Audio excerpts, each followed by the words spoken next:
Good morning. It is such a pleasure to be here. And someone from the last session referred to hubris, and I was thinking, boy, what hubris it takes to come to a room full of people who are doing the wonderful work toward health equity that you are and pretend to tell you what equity means. But I think the idea behind this presentation, and this is something certainly within my own experience, is that we may think we have the same idea in mind, but we don't. We don't always. And also that at times we need to defend our notions of health equity against assaults from those who don't agree with us on values. So to start off with, I want to show you this slide. In it you see a couple of fairly well-fed looking gentlemen, and it looks like they're sitting in a club, in an exclusive club, and one is saying to the other, well, the poor are getting poorer, but with the rich getting richer, it all averages in the long run. And the point of this is that when we're talking about equity, when we're talking about inequalities, we're not talking about averages.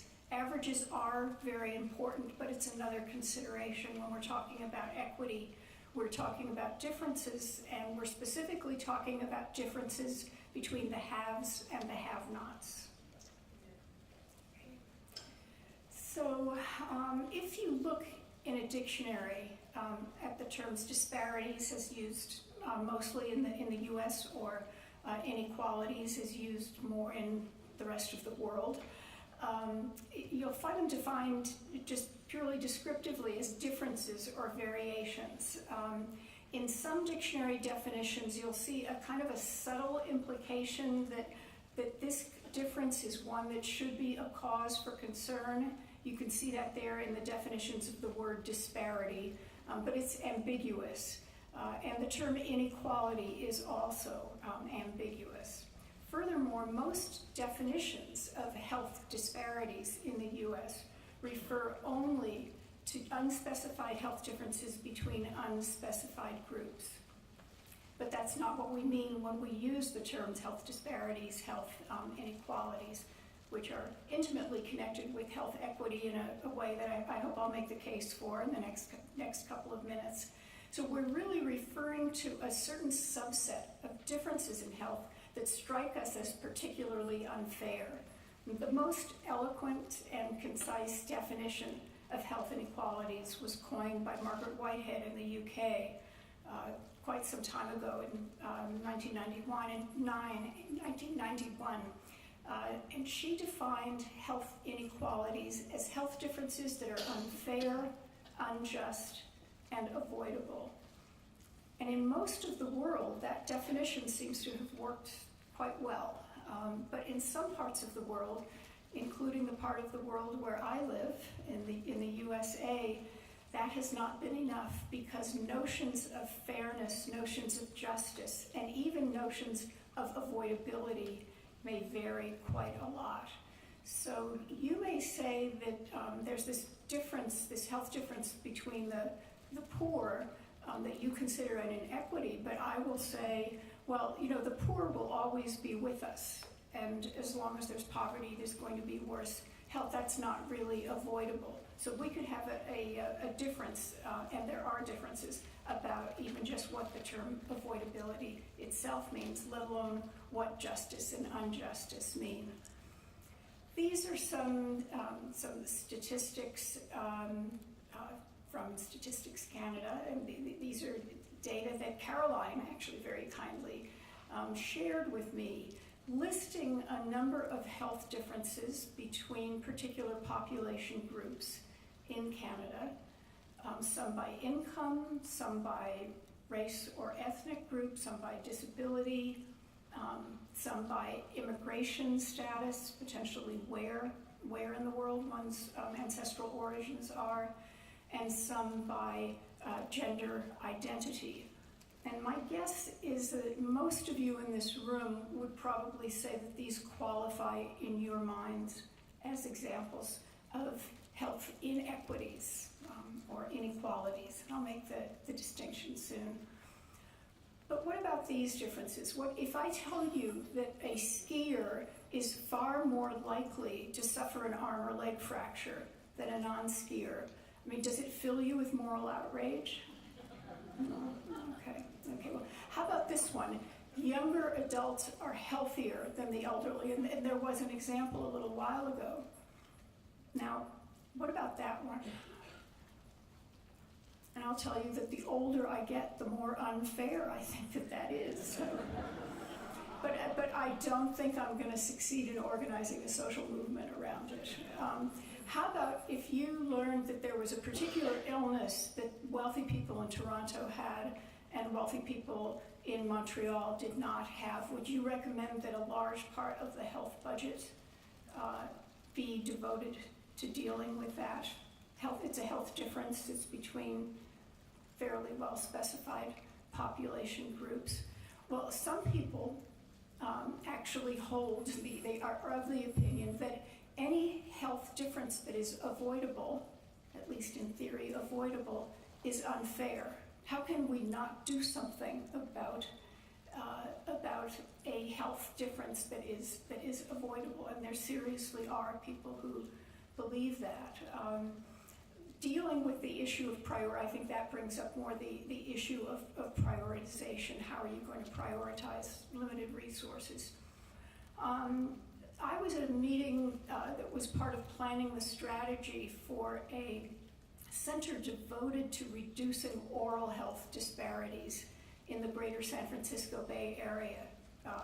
It was just a few years ago. And someone at the meeting, someone else from the advisory group there, actually brought up the issue that he felt that it was very clear that there were many middle-class communities that lacked an adequate supply of dentists. And so this Center on Oral Health Disparities ought to have that on their agenda as well. So who decides what's fair? Who decides what's avoidable?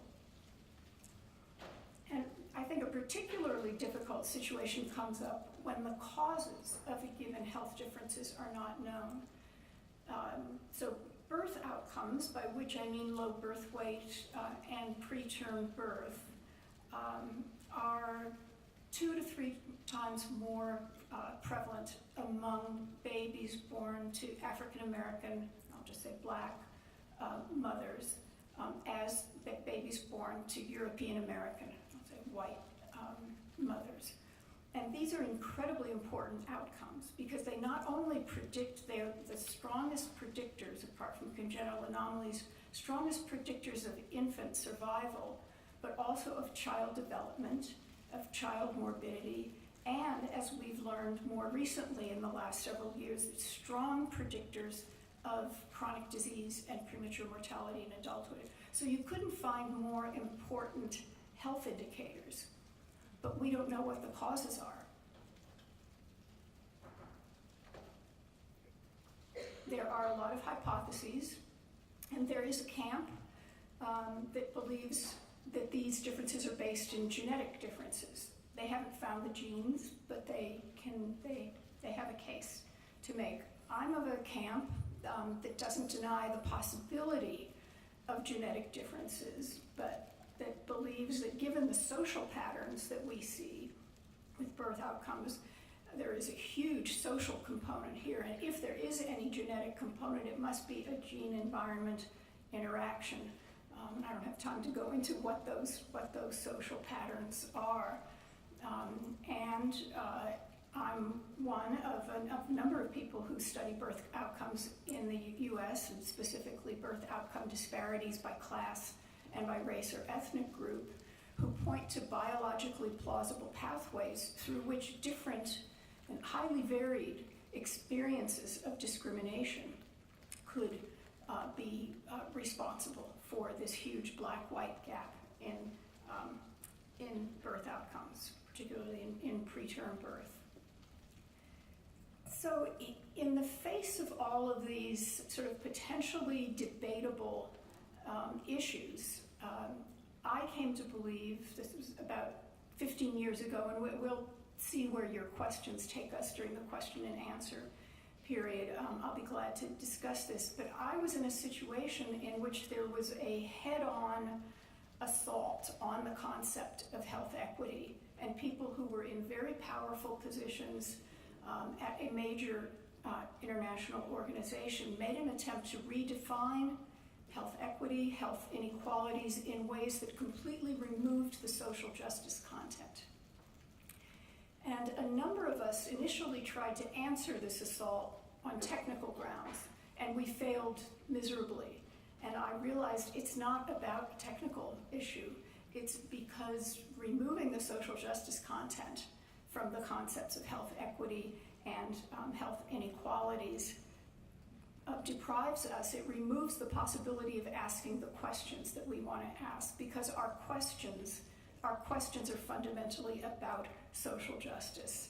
And it's our questions about why we don't want the two guys in the exclusive club giving us an answer in terms of average statistics. So it took me some time, and it took good luck in encountering a human rights attorney who knew a lot about health and human rights to make me aware that international human rights agreements and principles, and I'm just going to say principles after this, I think provide a very firm basis for defining the concept of health equity and health inequalities, and in ways that can be operationalized for measurement, because that's a critical feature. When you have a term that you may be able to define it with some feel-good synonyms, but if there's not a way to translate that into measurement, without measurement there's no accountability. So I'm just going to give you now, and I would be very happy to talk with anyone afterwards about what the specific human rights principles are that are involved here. But given the time, I just want to give you the definition that colleagues and I have recommended, and which did make it into Health United States 2011. Was adopted by the U.S. Department of Health and Human Services that year. I'm not quite sure why it made it through that clearance. You don't see it around. Other federal agencies still use the completely ambiguous definition of health inequalities, a health difference between specified population groups. But this one is not ambiguous. According to this definition, a health inequality or disparity is a health difference that's closely linked with social disadvantage. And I want to make it clear that whenever I use the word social, I include economic within that. The economic dimension is a very important social dimension. Now you notice this says closely linked with. If I said a health difference caused by social disadvantage, then I would say that defines health inequity. But if I'm going to call it an inequality, I am removing the need for the burden of proof about causation, because you know what, we often don't know the causes of some very important conditions. And for me, the whole issue of the birth outcomes, which is the area that I studied more than most other areas, that the fact that the causes there really are not known. We can feel we have these very compelling hypotheses, but they're not. But they can be disputed, and they are disputed. But we would not want that issue. Would we want the black-white disparity in birth outcomes to be removed from an agenda for health inequalities because we did not know the causes? I don't think so.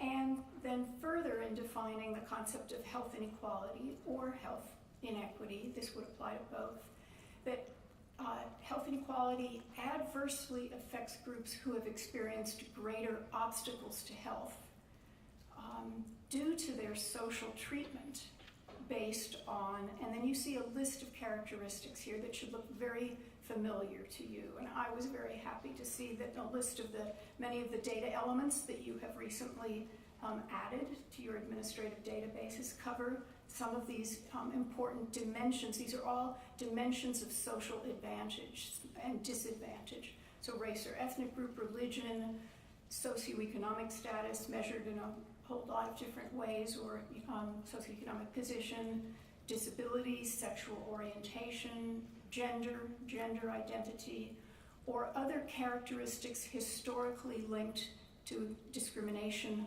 or exclusion.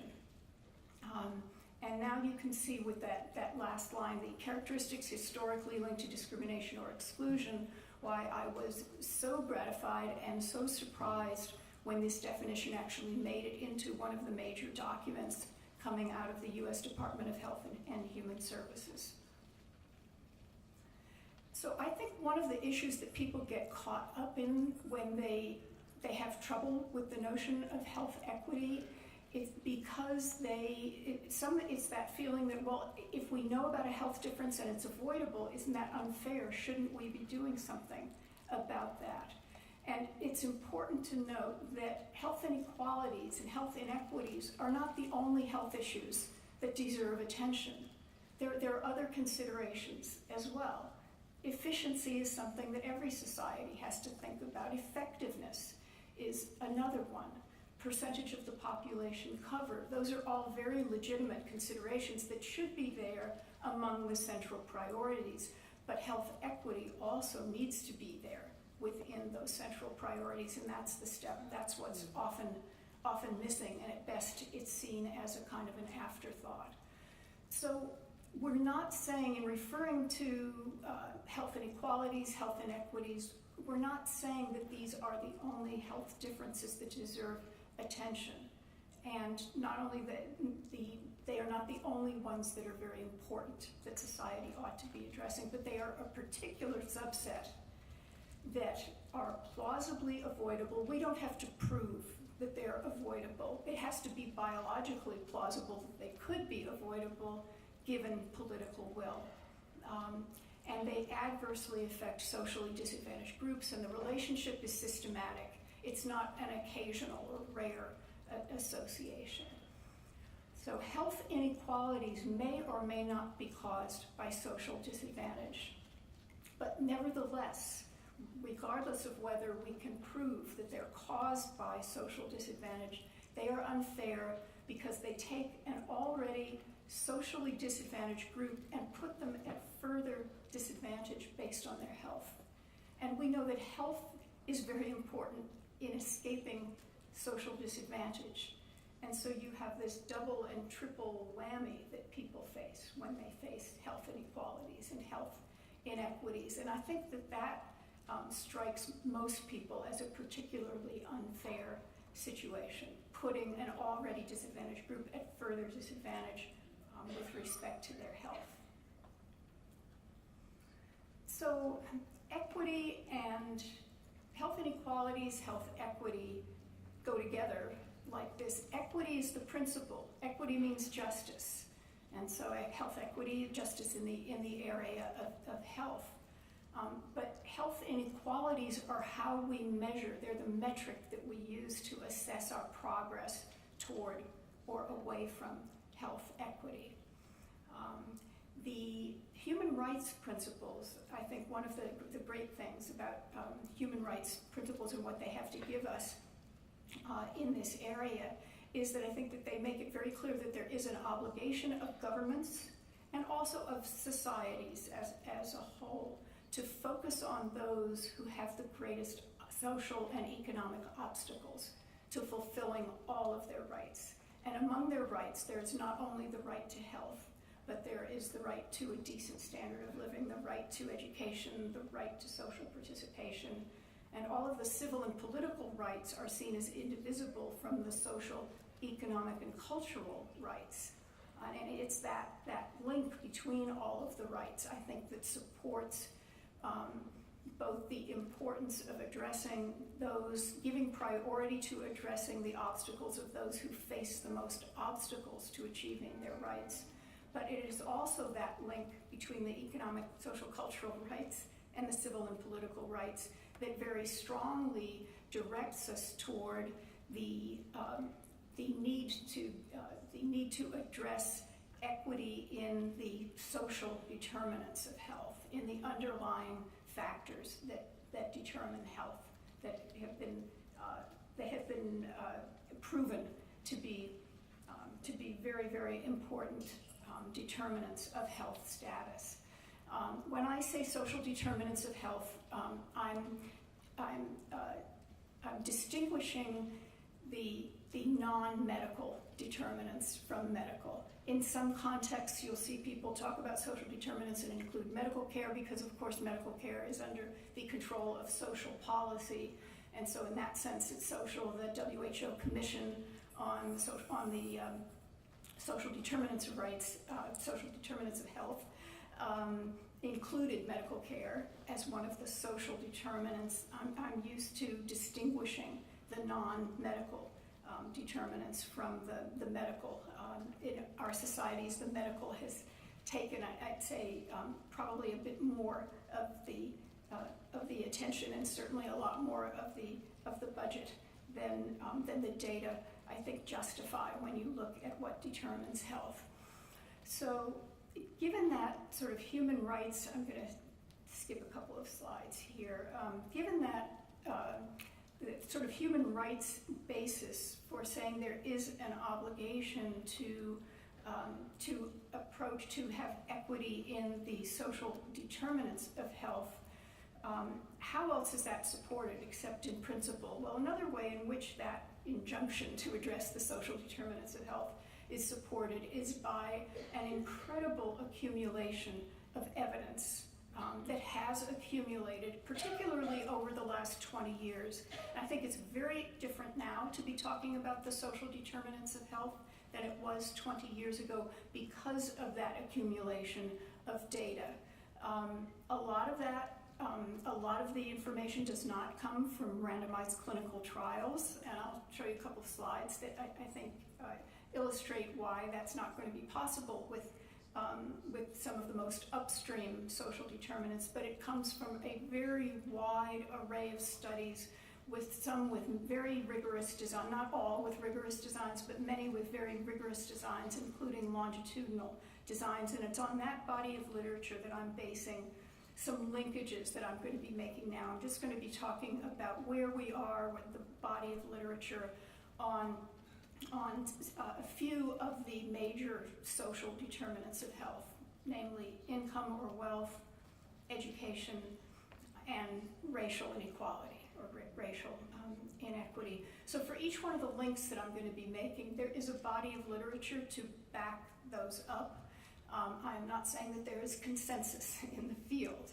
What I'm saying is there is a critical mass of literature on each one of those links that comes from credible researchers who are respected in their fields. So first, how could income or wealth affect health? Is this a plausible relationship? So some of the effects, I think, are very obvious, especially in a society like the one where I live. Medical care can shape, income can shape whether you get medical care. I was somewhat dismayed to learn, I heard the figure 25% uninsured in Canada now from one of the previous talks. I'll be curious to hear more about that, but it sounds like you do have some uninsured, and so obviously income can shape the receipt of medical care there. A healthy diet costs more than a poor diet.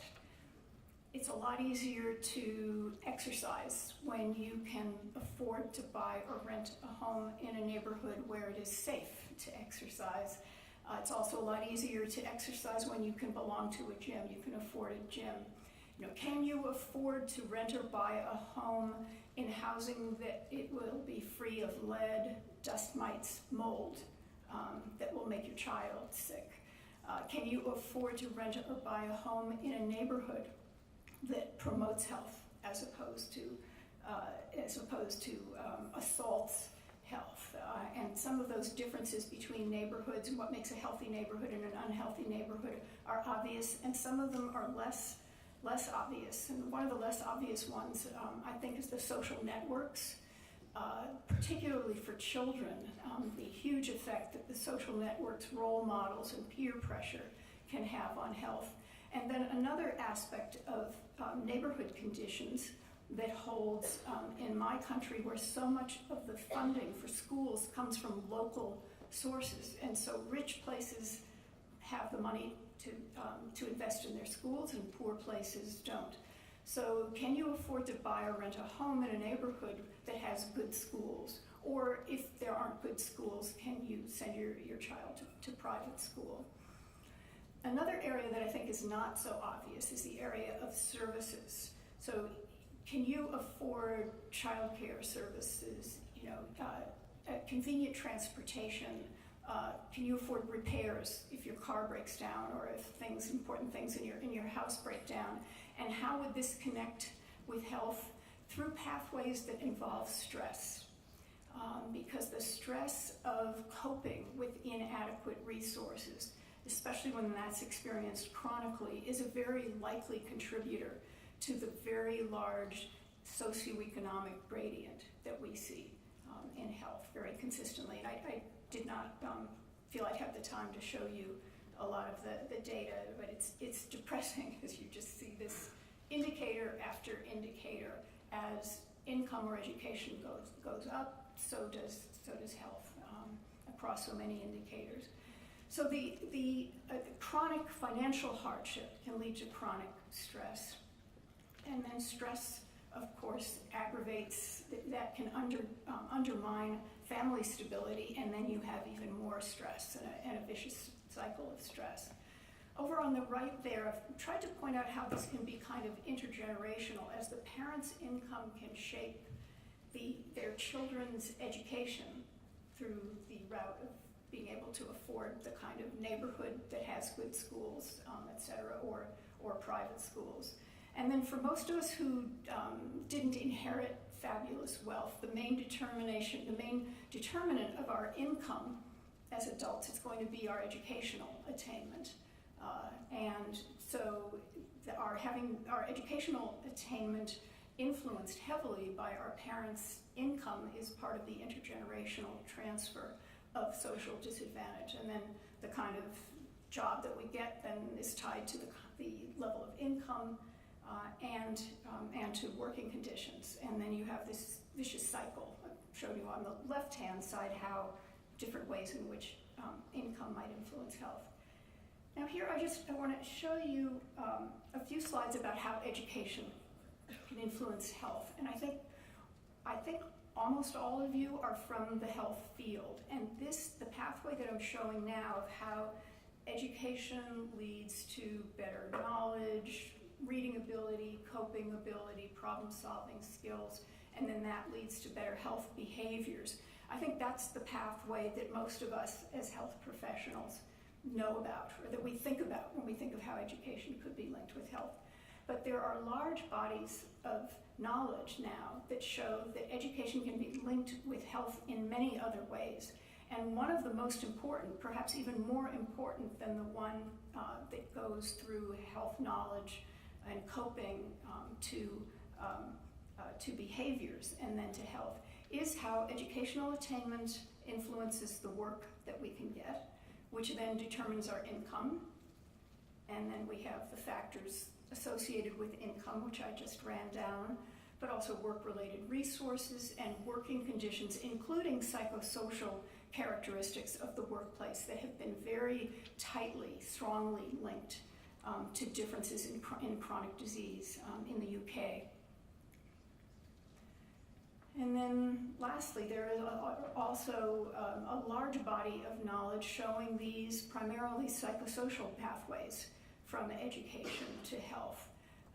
And I'll just pick one of them, say that the social networks. Our social networks can be a source of positive resources for us. We know people who are going to refer us to a job and even maybe be able to give us a recommendation, maybe loan us some money when we're having a temporary dry spell. Or are our social networks people who are as desperate or more desperate than we are and have no margin, have nothing to give? In fact, they could be sources of stress. So many, many ways in which educational attainment could lead to health. And I think there's good reason to believe that all of these pathways operate. It's not, deciding on one or the other. and that these are great oversimplifications because there are so many factors that aren't listed on any of these slides with which the issues on the slides can interact, that can modify the effects of the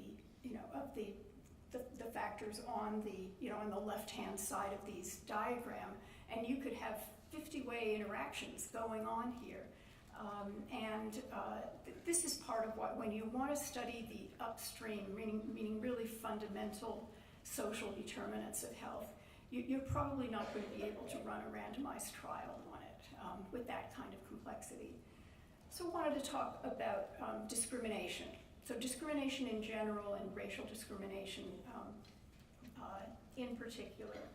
How could discrimination harm health? So one very powerful way in which discrimination can harm health is achieved through racial residential segregation in the US. And I don't know how much racial segregation there is in Canada. I hope it's not as bad as what we have in the US. But with racism actually built into structures, it doesn't matter whether no one wants to keep discriminating, whether no one is racist anymore. The discrimination is built into the very structure because people who are in a segregated neighborhood have less access to resources and opportunities. They have poorer schools, they have less access to jobs, they have poorer transportation out to a whole range of opportunities and poorer services there.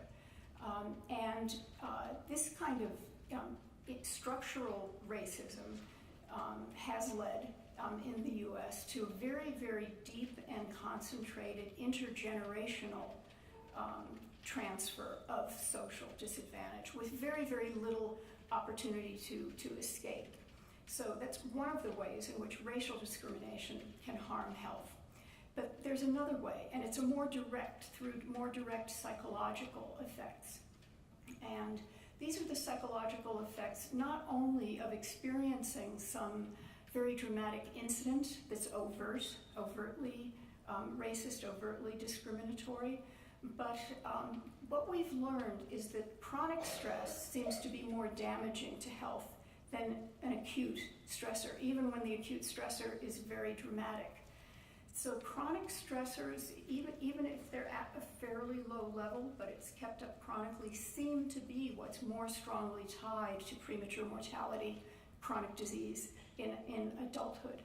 And so that the stress of just knowing that you are in the out group, the stress of keeping yourself vigilant, wondering when is the next offensive comment going to be made, hoping it's not, wondering when something's said, should I respond to that, should I let it go, the kind of pervasive vigilance that a number of people have described, and this was described in a study that my group actually did, that women talking more about this vigilance issue, more even than about the overt incidents. And I think that this vigilance and the awareness, the stress of being the out group, certainly could apply beyond the domain of race into every domain of discrimination, including by gender, by gender identity, by sexual orientation.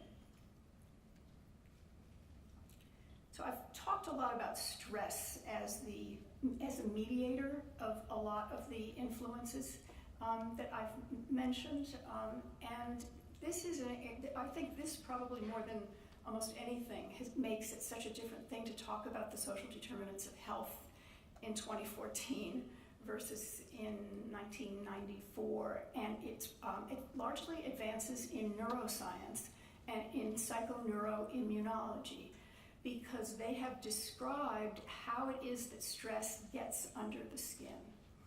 They've described the pathways and the mechanisms through which it can go, and it looks like there are multiple pathways, and the HPA axis leading to cortisol is only one. That's the one that people have heard about the most, but the autonomic nervous system is involved, immune mechanisms, inflammatory mechanisms, vascular mechanisms. So it's not as if we can describe,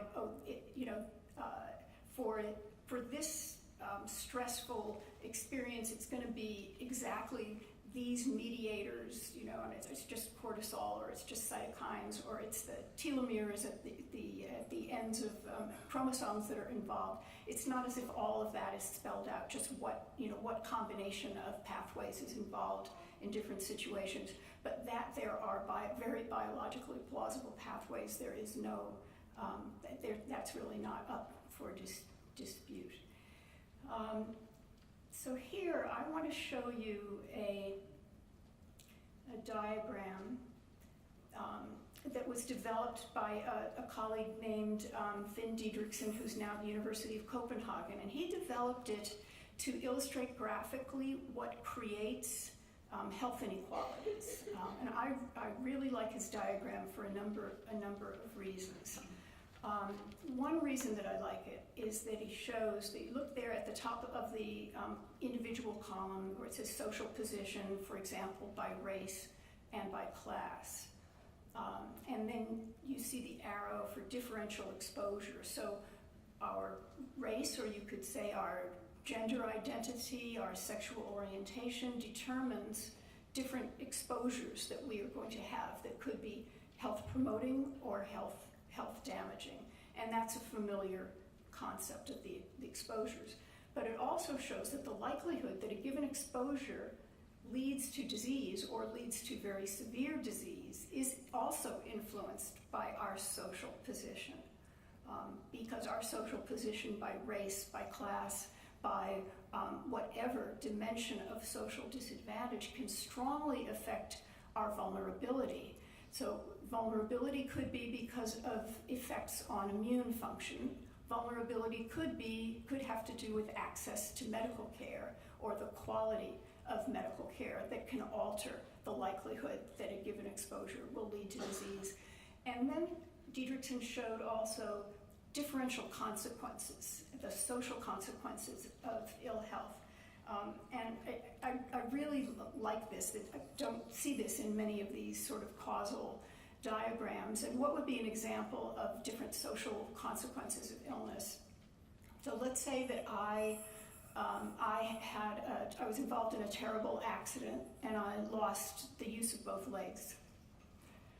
Okay, well, it would be horrible, of course, but I could go on working because I'm a university professor.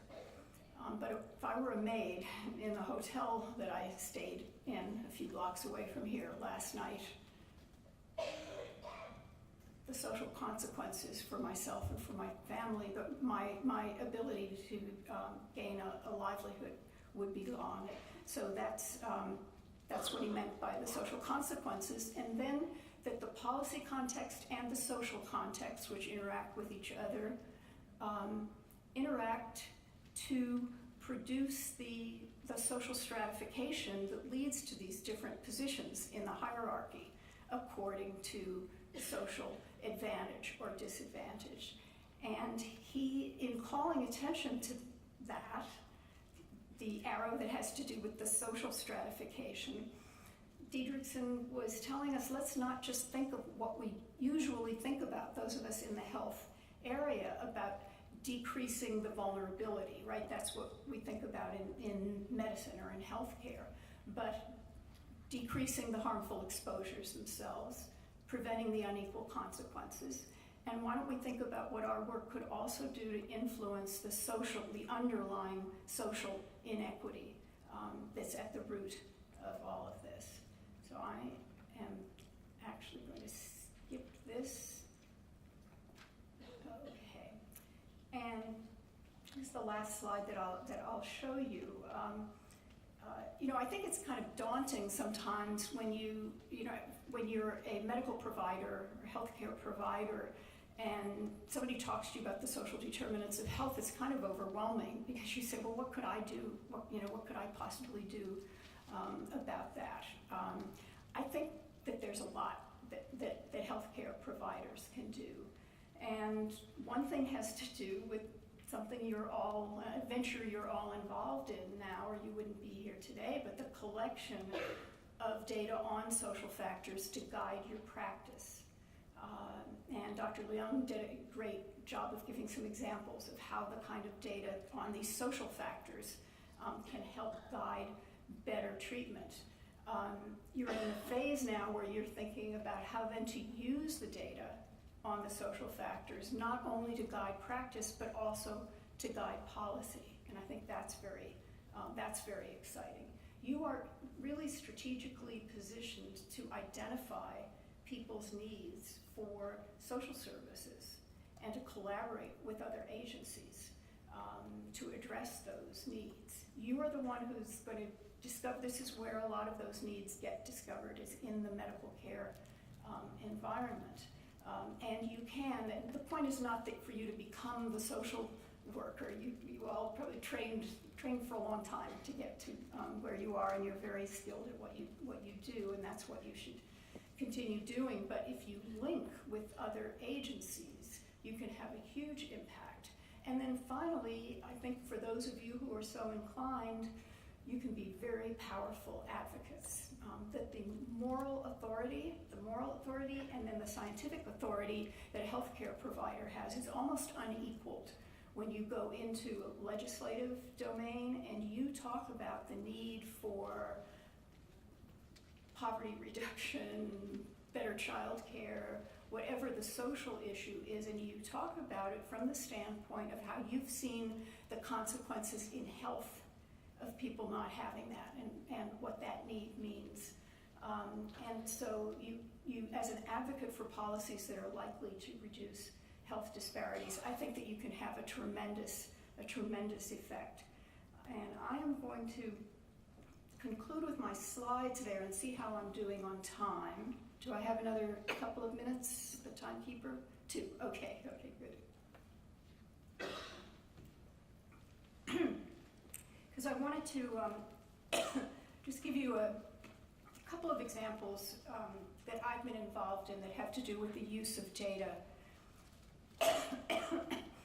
The use of data to try to influence policy to lead to more health equity. And basically that's been my career. And for most of my career, I've worked with administrative data and trying to wring the last little drop of benefit that can be wrung from administrative data sources, which often are very frustrating. But you're having now beefed up administrative data sources. You have sources now that you really could do something with. But probably my first experience in this was in the 1980s in California, working with some colleagues advocating to have insurance coverage for prenatal care and for delivery placed on the California birth certificate as a required data element. It had never been there before, and I think we had gotten the idea from New York City had done it, not New York State, but New York City had done it, and we thought it was just so important. The inequities in prenatal care were just huge at that time in the 1980s. And it was just one of the most shocking things that's ever happened to me that we won. I really did not think that we were going to succeed with this, but the time was right. There was a sympathetic legislator in the state legislature. And so insurance status for prenatal care and delivery was added to the California birth certificate. And several years later, the US, the federal birth certificate, decided to add it on because we could even provide validation data, and it made it much easier for people to argue with that. And these data have been used to assess a big expansion of access to maternity care that happened in 1989, early 1990s in the U.S.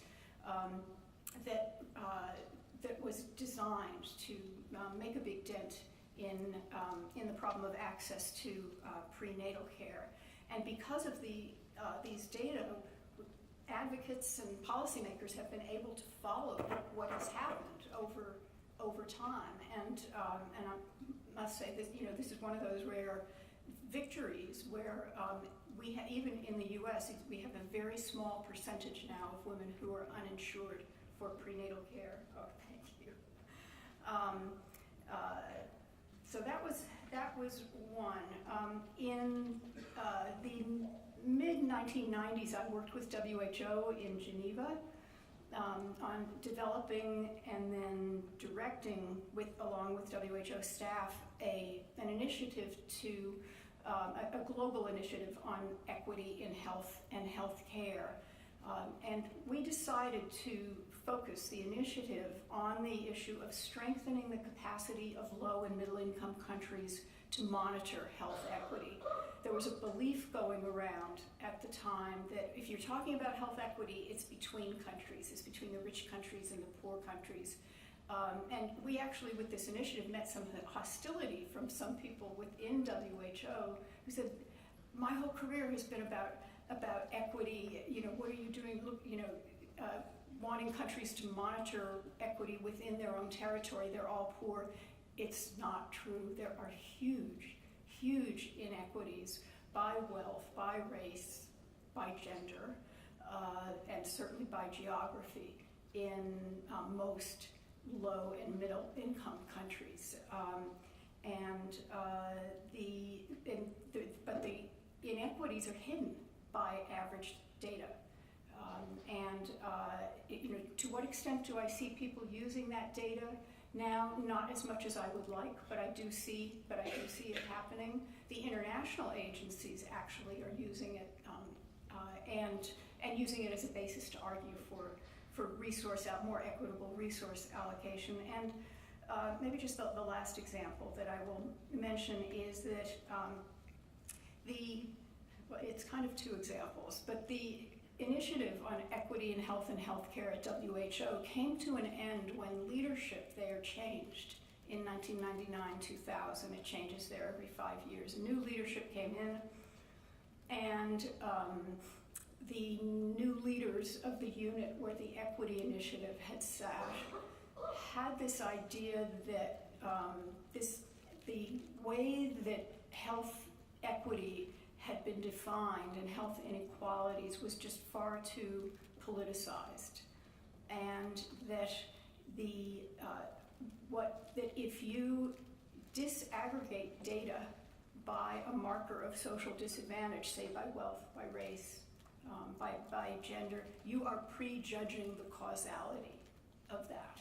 And so what you want to do, countries shouldn't compare the health of the rich and the poor. They should compare the health of the healthiest and the health of the sickest. And then you could begin the research process to try to disentangle what would happen. Well, what's the problem with that? And I mentioned it to you at the beginning. That would remove social justice as an explicit concern from the monitoring of health equity and inequality. Many things drive health differences, not just health equity. So I wasn't working at WHO after that, but Rockefeller Foundation funded a group called the Global Equity Gauge Alliance, and I love that concept of the equity gauge. And it was funding for several programs, projects in Africa, Latin America, Asia, and there the idea was that they wanted to improve the data available to monitor equity where they were, but mostly they wanted to improve the use of the data for advocacy for change and resource allocation in their country. So it was a nice going from the focus on increasing the data capacity at WHO to this data to advocacy. I love data. That's I'm a researcher, but I am so clear that data are necessary, but they're not sufficient. Without data, there's no accountability. Specifically, when you're pursuing equity, data are particularly important because you know that you're going to meet resistance. And it's again back to the cartoon of the old guys in that club, and focusing on the averages.